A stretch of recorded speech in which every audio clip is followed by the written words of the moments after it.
আমরা যারা এই ভিডিওটা দেখতেছেন শুধু একটাই অনুরোধ, আপনারা জাস্ট শেয়ার করে দেন। আপনারা 1 টাকাও না দিয়েন, জাস্ট শেয়ার করে দেন। মানবিক মানুষরাই যথেষ্ট।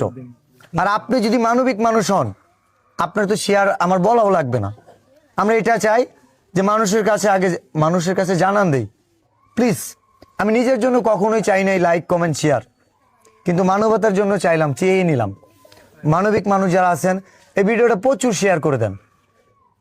অ্যান্ড মায়ের কিডনি দিয়ে সন্তান বেঁচে থাকার যে স্বপ্ন, এটা মায়ের স্বপ্ন। একটা মায়ের এমন স্বপ্ন আমরা কি পূরণ করতে পারবো না? ইনশাআল্লাহ। শেরপুরের কনি মিয়ার পাশে আমরা আছি। পুরো বাংলাদেশের কন্টেন্ট ক্রিয়েটর আছে, পুরো দেশের মানবিক মানুষরা আছে, প্রবাসীরা আছে। আমাদের একটা জিনিস জানেন কিনা, আমাদের ইন্ডিয়া থেকেও মানবিক মানুষরা সহায়তার হাত বাড়ায়। সেই সাথে ধন্যবাদ কলকাতা, আসাম, পশ্চিমবঙ্গর মানুষ সহ ওপার বাংলার বাংলা ভাষাভাষী মানুষ যারা আমাদের মনের কথা, হৃদয়ের কথা বুঝে। ধন্যবাদ। এই ভিডিওটা শেয়ার চাই। কনি মিয়ার পাশে আমরা পুরো বাংলাদেশের কন্টেন্ট ক্রিয়েটররা, মানবিক মানুষরা একসাথে দাঁড়াইতে চাই ইনশাআল্লাহ। ঠিক আছে।